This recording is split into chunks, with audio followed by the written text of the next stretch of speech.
అయోధ్యలో బాలరాముడి విగ్రహం ఖరారైంది. రామ జన్మభూమి తీర్థ ట్రస్ట్ ఈ రాముడి విగ్రహ నమూనాను ఖరారు చేసింది. అయితే ఇందుకోసం 3 విగ్రహ నమూనాలను ట్రస్ట్ సభ్యులు పరిశీలించారు.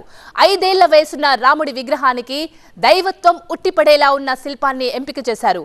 అయితే ప్రస్తుతానికి ఎంపిక చేసిన నమూనాను ప్రతిష్ఠించలేదు. విగ్రహ ప్రాణ ప్రతిష్ఠ నాడే ఆ విగ్రహాన్ని చూడడం వీలవుతుంది. అయోధ్య రాముడు ఎలా ఉంటాడు? ఆయన రూపు ఎలా ఉంటుంది? ఇది కూడా ఖరారైంది. అయోధ్యలో కొలువుదీరే దీవెనలు వచ్చే రాముడు శ్యామవర్ణంలో ఉంటాడు. మన సినిమాల్లో చూసే రాముడు రంగే ఈ విగ్రహానికి ఉంటుంది. తద్వారా రాముడి పౌరాణిక చారిత్రక వైభవానికి తగినట్లుగా రూపాన్ని ఆవిష్కరించే ప్రయత్నం సక్సెస్ఫుల్ గా జరిగింది. అంటే శ్యామవర్ణంలోని బాలరాముణ్ణి అయోధ్యలో ప్రతిష్ఠిస్తున్నారు. ఇక అయోధ్య రాముడి విగ్రహం ఎత్తు ఎలా ఉంటుందో చూడండి. ఈ అపురూపమైన విగ్రహం 51 అంగుళాల ఎత్తులో ఉంటుంది.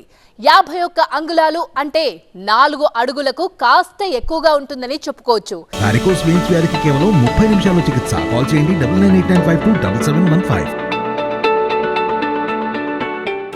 ఈ విగ్రహ నమూనా రంగు, ఎత్తు అన్నీ ఖరారైపోయాయి.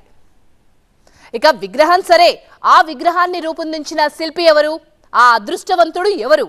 ఈ విగ్రహాన్ని రూపొందించిన వ్యక్తి పేరు అరుణ్ యోగిరాజ్. ఈయన మైసూర్కు చెందిన శిల్పి. ఈయన ఆషామాషి వ్యక్తి కాదు.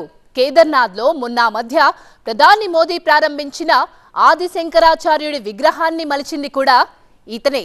అంతేకాదు ఢిల్లీలో నేతాజీ సుభాష్ చంద్రబోస్ విగ్రహాన్ని కూడా ఈయనే రూపొందించారు.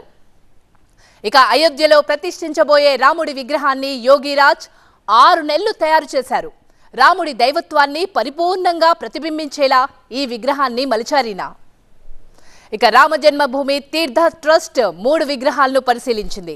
యోగిరాజ్ రూపొందించిన విగ్రహాన్ని ఫైనల్ చేసింది. కానీ మిగతా 2 విగ్రహాల పరిస్థితి ఏంటి? దీన్ని కూడా సమాధానం వచ్చింది. 3 విగ్రహాల్లో ఒక విగ్రహాన్ని గర్భగుడిలో ఉంచితే మరో 2 విగ్రహాల్ని కూడా అయోధ్య ఆలయంలోనే ఏర్పాటు చేస్తారు.